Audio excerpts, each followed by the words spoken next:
All right. So on Friday,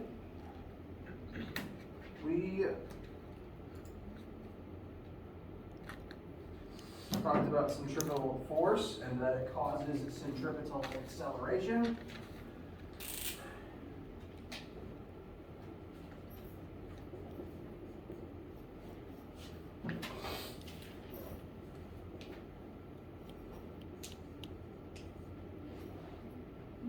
The idea that for one object to start turning and then keep turning in a circular orbit around something else requires some force to constantly be pointing towards the center of that orbit to constantly keep changing the object's direction.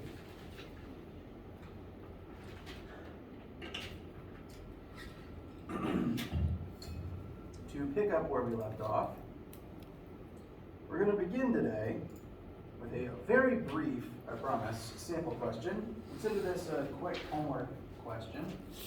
And I'll go through all the information presented here, but then I'll give it to you guys for a couple of minutes to try to find the answer right on your own. We have a fighter jet, mass of 2,000 kilograms, flying at Mach 2, that is twice the speed of sound. Speed of sound is 343 meters per second, so Mach 2 would be double that at 686 meters per second. The jet is going to begin turning, and in order to do that, it has to tilt its body and the panels on its wings to change the direction of the forces acting on it. In order for it to turn, some of that force has to be directed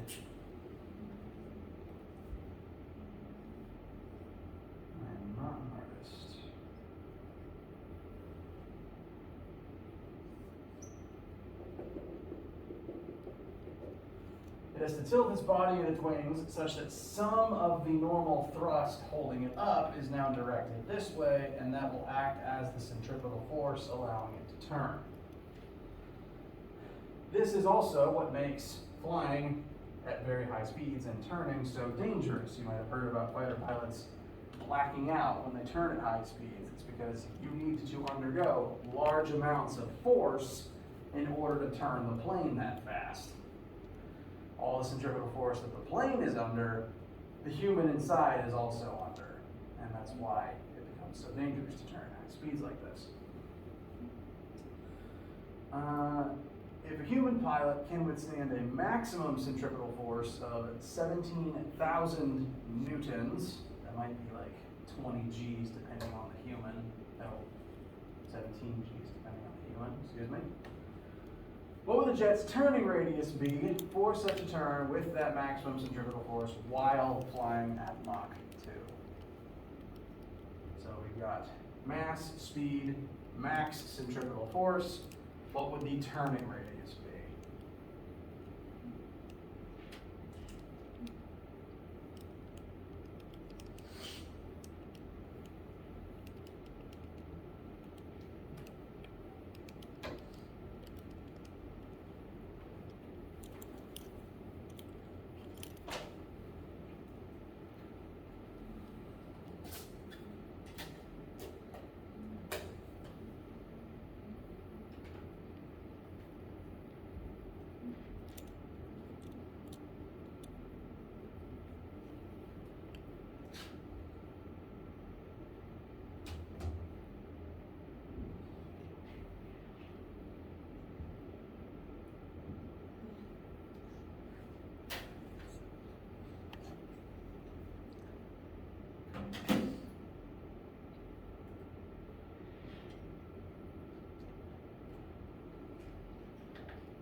answers?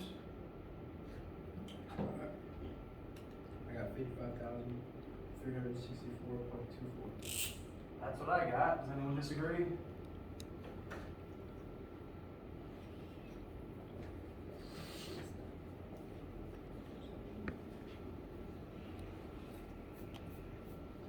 Now that's in meters, so in kilometers it'd be about 55 kilometers, and that's just the radius of this circle.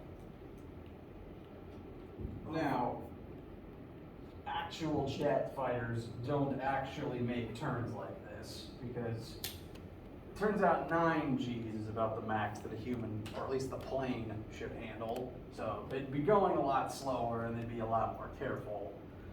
But turning like this is kind of nuts, frankly. And this is what the math tells us it would be without any outside factors affecting it. Can you know where I got that? I will, absolutely. Okay.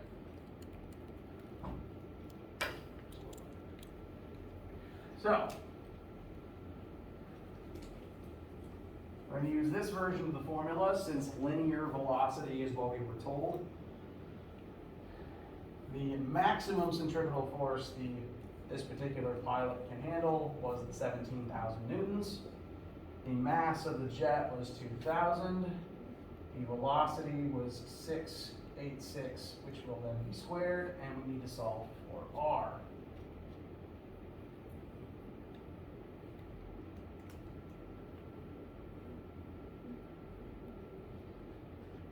R can be brought into the numerator on the right side, meanwhile the 17,000 can be brought into the, I said right, excuse me.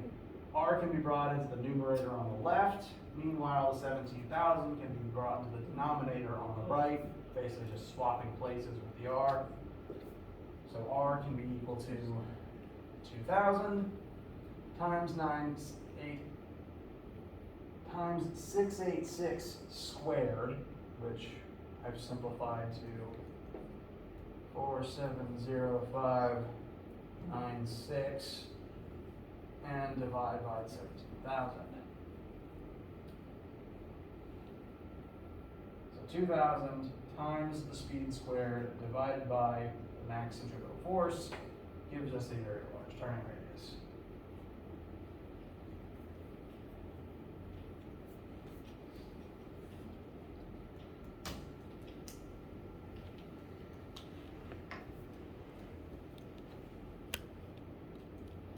Is there another question? Is there another hand up? Oh yeah. What's the second half of that formula? This? Yeah. So this is just another version of it. This is, instead of m times linear velocity squared over r, this is m times angular velocity squared times r.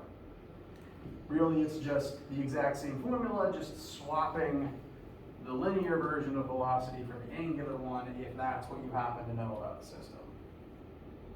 Because since it is rotating around the point, you could describe it using this instead.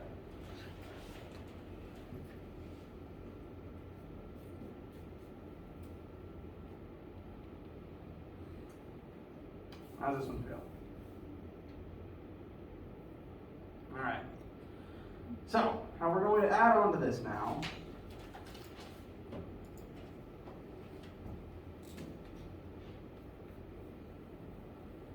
is we're going to replace the plane with the moon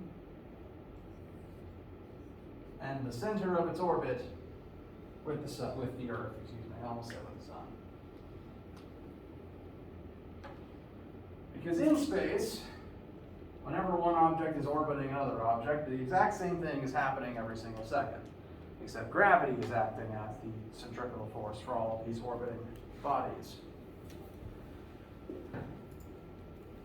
And in order to describe that gravitation, our usual rule of acceleration of gravity equals 9.8 meters per second squared doesn't really work anymore, because that is specifically the acceleration of gravity on Earth's surface. The moon is not on Earth's surface, neither even are the satellites and the space station orbiting the Earth. So the effect of Earth's gravity gets weaker the further away from Earth's core you are. And on the opposite hand, the closer you are to the Earth's core, the stronger the gravity gets, which is why everything in the center of the Earth is believed to be hot and molten and pressurized. So, since gravity changes the further away from the object you get, we have a different formula that can be used to determine the force of gravity between any two objects, not just the force of gravity between one object and the Earth while you're on Earth's surface. That 9.8 is still true for Earth's surface, and in fact, the 9.8 comes from this formula. You can derive the value of gravity on Earth using this formula. So think of 9.8 as just a simplified, specialized version of this, which I will describe in a second.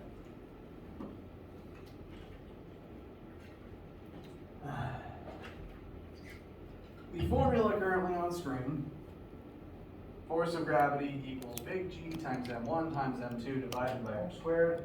This formula is known as the universal law of gravitation, because no matter where two objects are in the universe, this formula can describe the force of gravity between them, no matter how far apart they are.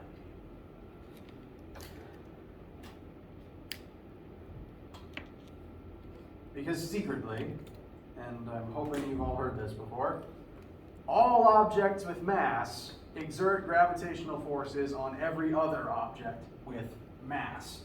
Gravity is an innate function of matter. If you have matter, then you exert a gravitational field. And when your gravitational field overlaps with another object's gravitational field, the overlapping field lines are what cause the gravitational force between those two objects. It's secretly a lot like magnetism. Two magnetic objects create magnetic fields, the fields overlap, and then you get a force between the two magnets. Magnets and gravity secretly are actually very similar, which you'll continue studying if you take physics at grade 10. So what this formula tells us is, there is a force of gravity between any two objects. You do have to know their masses though, and in general, the more massive one of the objects is, the more force of gravity there will be between those two objects. For example, compared to most things in the universe, I and this marker both have very small amounts of mass. So there's a very, very small gravitational force between me and this marker, to the point where I would never notice it. I drop the marker and it falls towards the bigger object, which is the Earth. Earth has a lot of mass, therefore Earth generates a lot of gravitational force. The other factor here is the distance between the two objects squared. The further apart two things are, the weaker that gravitational force gets, and this is the part of the formula that accounts for that. Note that if r gets bigger, since it's in the denominator, fg gets smaller. And since it's squared, the further apart you get from something, the exponentially weaker its gravity is. Jupiter has a very large mass, and therefore it creates a lot of gravity, but we are very, very far from it, so we don't notice it on a regular basis. Or ever, really.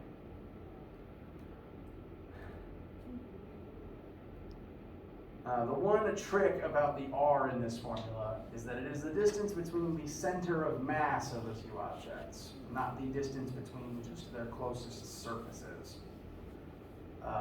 So for us on Earth's surface, if I'm standing on the ground, the distance between me and Earth is not 0 right now. Because if you plug a 0 into this, suddenly it doesn't work. The distance would be the distance from where I'm standing to the center of the Earth, literally Earth's radius. So, asterisk for this formula, the r has to be the distance from the centers of the two objects, which if they're small objects, it doesn't matter, but if they're very large objects, can come up.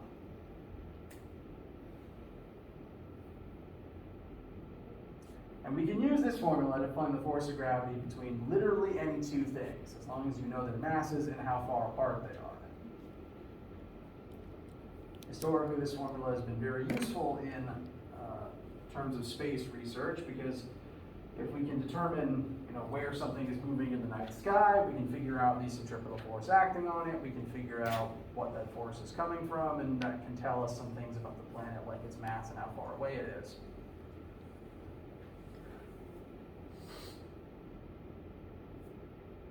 Just to review, force of gravity equals big G, which is a constant. This is the universal gravitational constant, and it will always be this number. It's the only formula that uses it, and this is on your formula sheet. So if you ever need this formula, the big G constant should be right there next to it. It's just a freebie.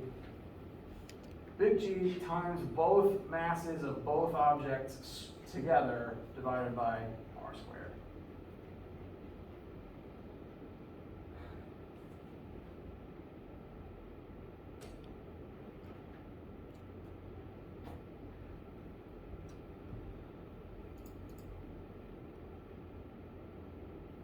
Questions about the formula so far?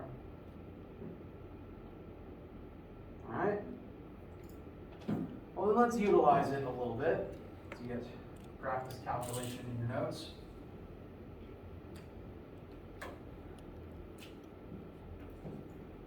Let us use this formula to calculate, one, the force of gravity between two markers that are very close together, and also the force of gravity between a human standing on Earth's surface and the Earth itself.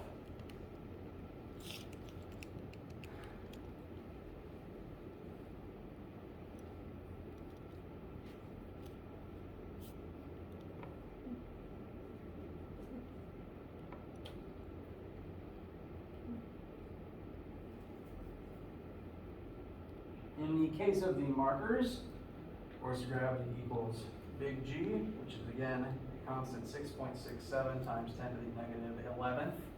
So that's a freebie we can put right in the formula. Then we need to multiply in the two objects' masses. They're both 10-gram objects, so we will plug in 10 grams converted to kilograms twice.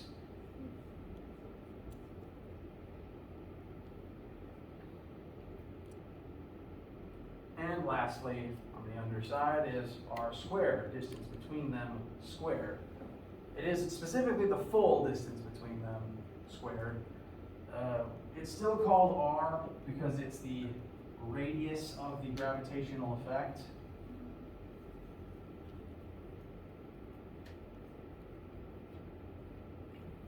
Here we have two very poorly drawn markers, or possibly chess pieces. And if we just examine the gravitational field created by one of these objects, blue dot represents the center of its mass, and the field it's creating goes outwards in all directions.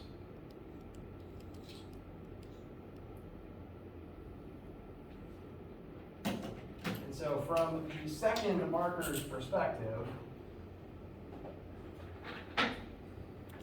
it's sort of at the end of a circle that is of this radius. So the distance between them shouldn't be cut in half. The distance between them is the radius of the circle that describes the gravitational field. I know that the concept, the fact that it's called radius sometimes causes people to think it needs to be cut in half or doubled rather. Yeah, or doubled. That's not the case. Just put the number straight in as long as it's in meters.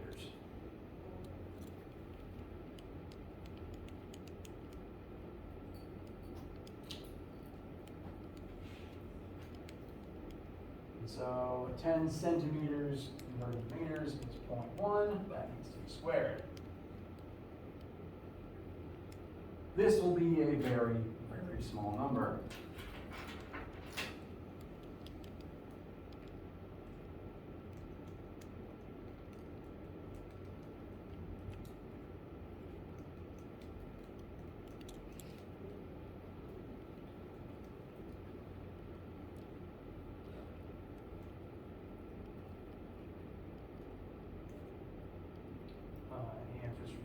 far?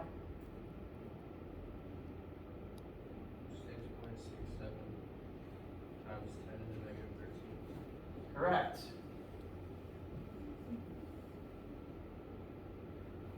Times 10 to the negative 13th. That would be in the realm of femtonewtons. This amount of force would barely make one of your arm hairs twitch. So you will never really detect the gravity caused by most of the objects in your vicinity. Even a truck that's like got 10,000 times more mass would only have 10,000 times more force than this, which would still be like times 10 to the negative 8. So most gravitational forces in the universe are very small, either because the objects are comparatively small or because the object is very far away from you. See again how you don't detect what Jupiter's doing at any given moment. Let's then compare to the force of gravity that Earth causes upon a human.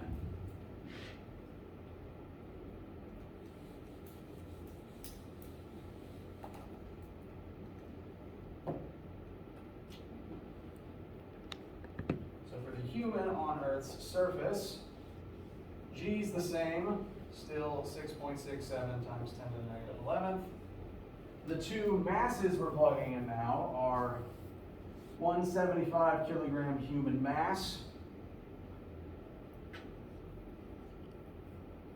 and the mass of the Earth, which over the centuries has been approximated to be 5.98 times 10 to the 24th kilograms.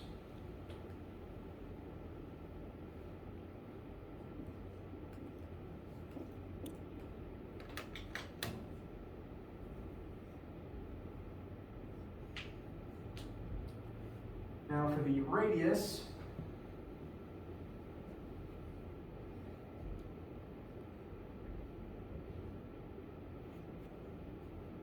the distance between the person and Earth's core, since that is the center of Earth's mass and the center of Earth's gravitational effect, would be the radius that goes into this formula. And again, radius of Earth goes right in as radius in the formula, don't need to double anything. Radius of the Earth is approximated to be 78 kilometers. We are going to want that in meters before we do anything with it, which would be about 6,378,100 meters, which we will then square.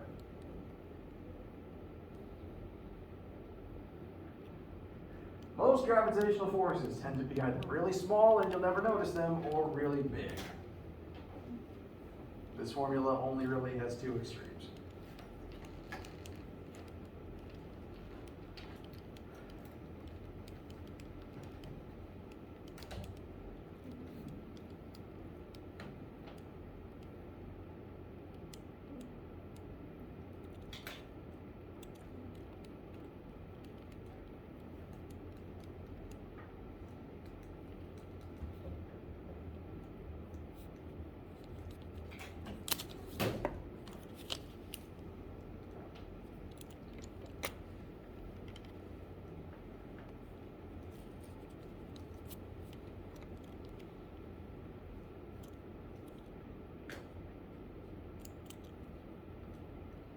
Any answers for this force? 735.27. Yep. Anyone disagree?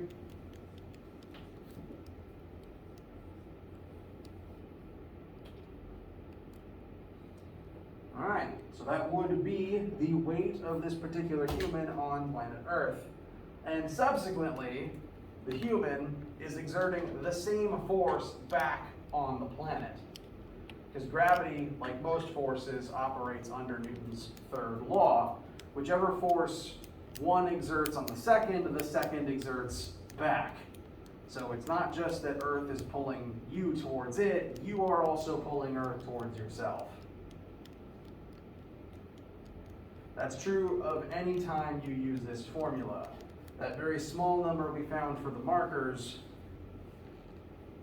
both markers are exerting that very teeny tiny amount of force towards each other. And ultimately, if they were floating in the vacuum of space for a long enough period of time, they would slowly start to drift closer and closer, because gravitational force always acts inward. So they'll both do the same amount of force upon each other, but specifically the directions will change so that they move towards each other. Any questions about the concepts explored here so far? All right. Now, as I hinted at earlier, we are now going to tie this into space orbits. Since the moon is very far away from the Earth, we can't use use the normal 9.8 to figure out how much it weighs on Earth. So instead, we have to use universal law of gravitation to figure out what force Earth is exerting on it, given how far the moon is away from the Earth. Fun fact, astronauts in the space station may seem weightless, but that doesn't mean gravity's turned off at their current elevation. They are not far enough away such that the gravity from the Earth is completely eliminated. If the moon is here, the space station's right about there. And Earth's gravity at least goes this far out, because Earth's gravity is what keeps the moon in orbit. So if the space station's here, there's definitely still Earth's gravity acting on it. So the astronauts are not actually weightless, they're just constantly falling since they are themselves in orbit. The act of orbit is secretly perpetual falling. So it's not true weightlessness. It's like if you went in one of those expensive plane tours where the plane nosedives and you're allowed to just kind of float in the cargo bay until it comes out of the dive.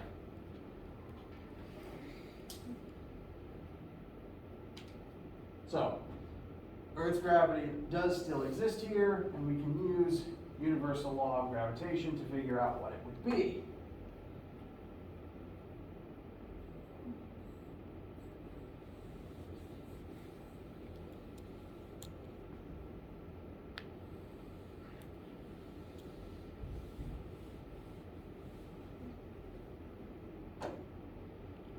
So, mass of the moon is estimated to be 7.36 times 10 to the 27 kilograms.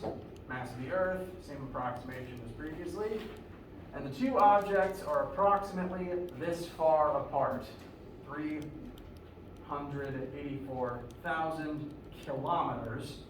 And that distance already factors in the radii of the objects themselves. So that is, for the sake of this calculation, the distance between their centers of gravity.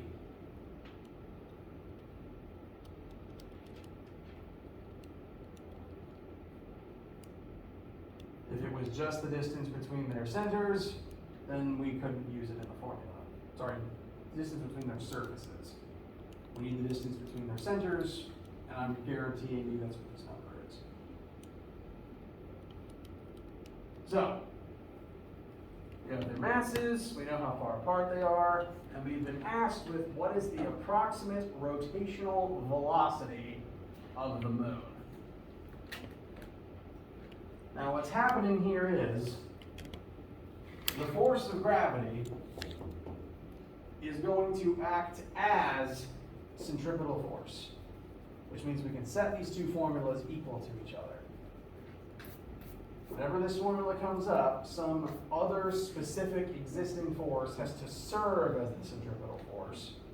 So if it's tension, you can estimate what the tension is and plug it in there, or in this specific case, since it's gravity, we can set it equal to the formula that would tell us the amount of that gravity.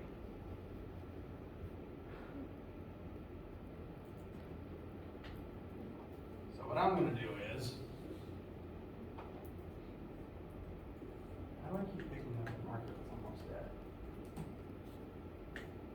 Dang it.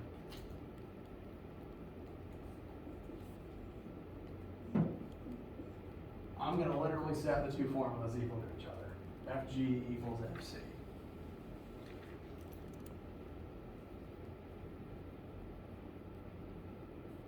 On the Fg side of things,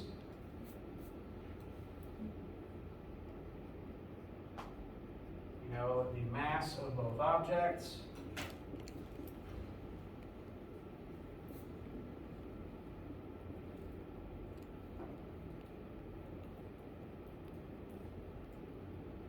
We know how far apart they are.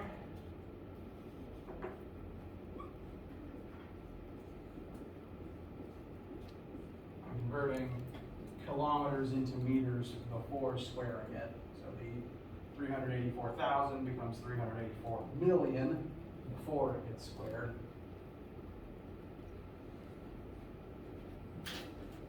And we're going to set that equal to the Fc formula,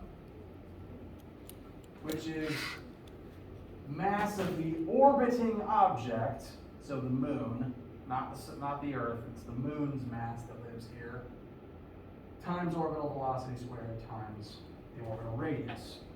I'll plug in numbers for this later because I'm running out of board space. But just to show you what we will be doing, we're going to find that force of gravity set equal to the centripetal force formula.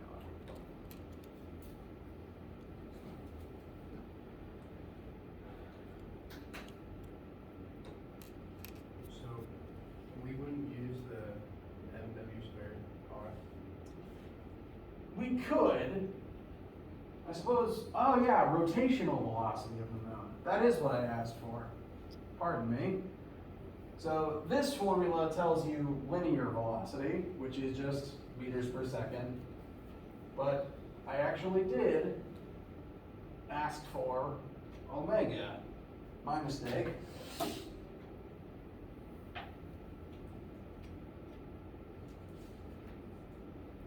Thank you for catching that.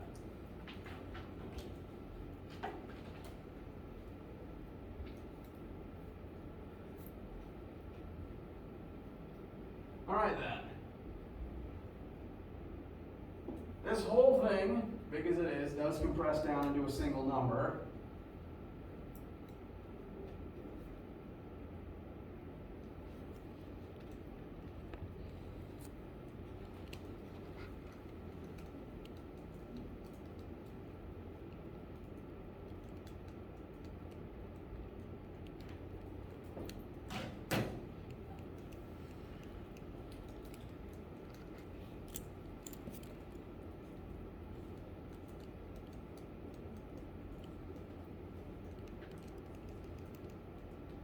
I've got about 1.99 times 10 to the 20th newtons. Does anyone's math disagree?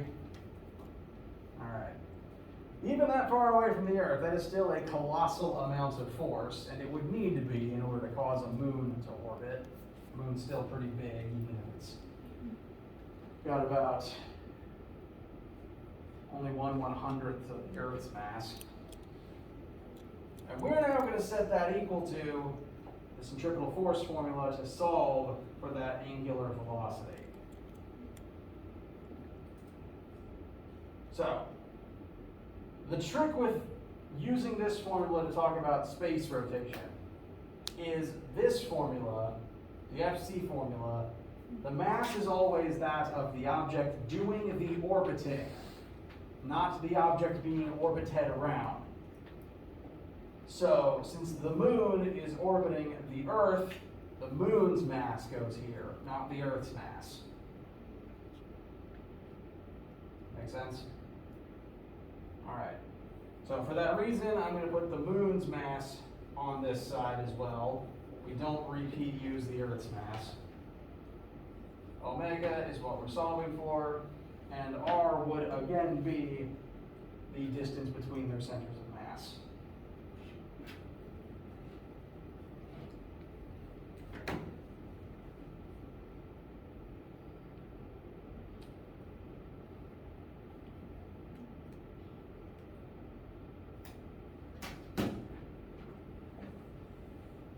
Omega should then be equal to square root of moon mass times orbital radius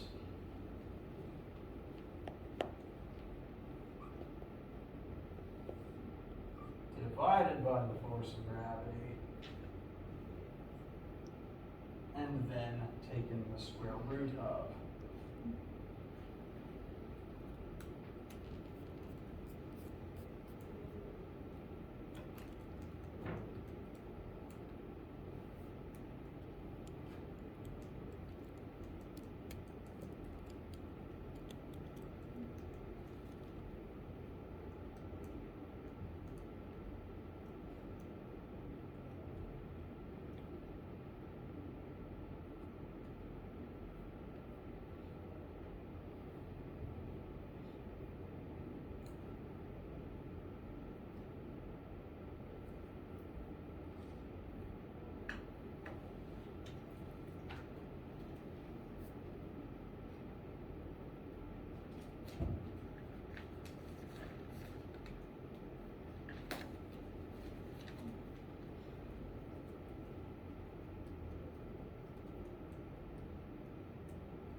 Oh.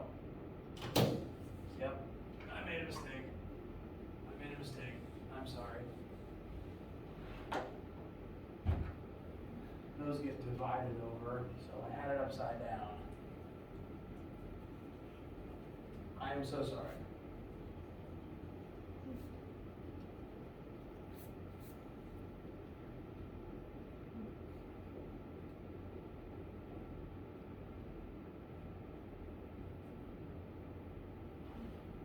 That one's entirely on me.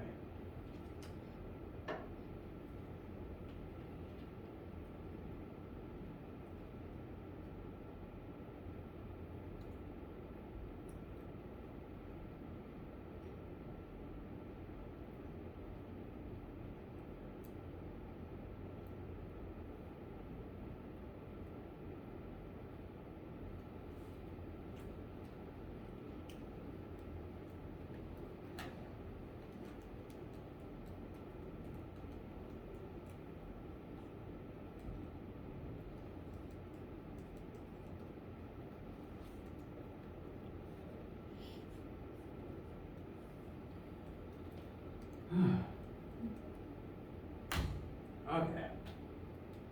Does anyone disagree after making that fix? I'm again very sorry. Does anyone disagree with 2.65 times 10 to the -6th radians per second?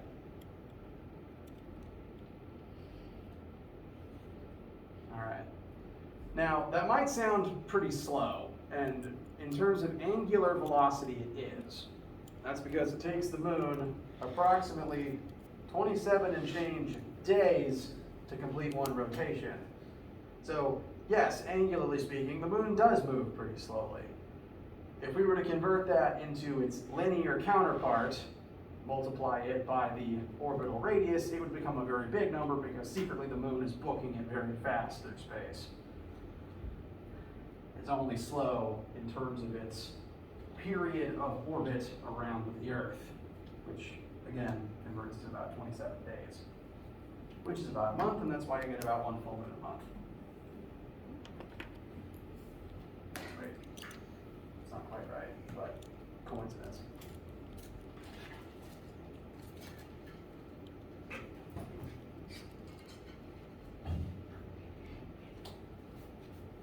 questions so far? Well, questions here at the end of class.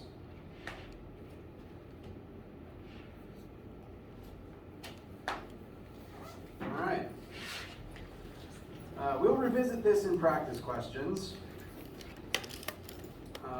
As you're packing up, do not let me stop you. I'm just going to tease what's next.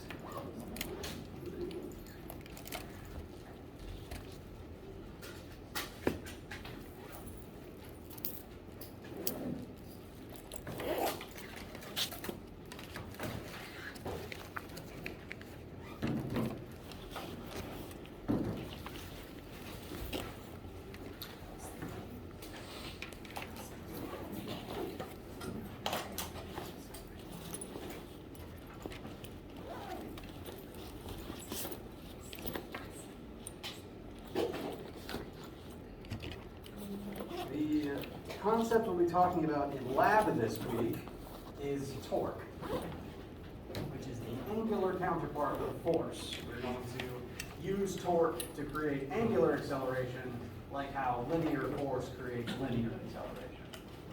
So that'll be at lab this week, and then more on Wednesday. Have a wonderful day. Let me know if you guys need anything, and see you around.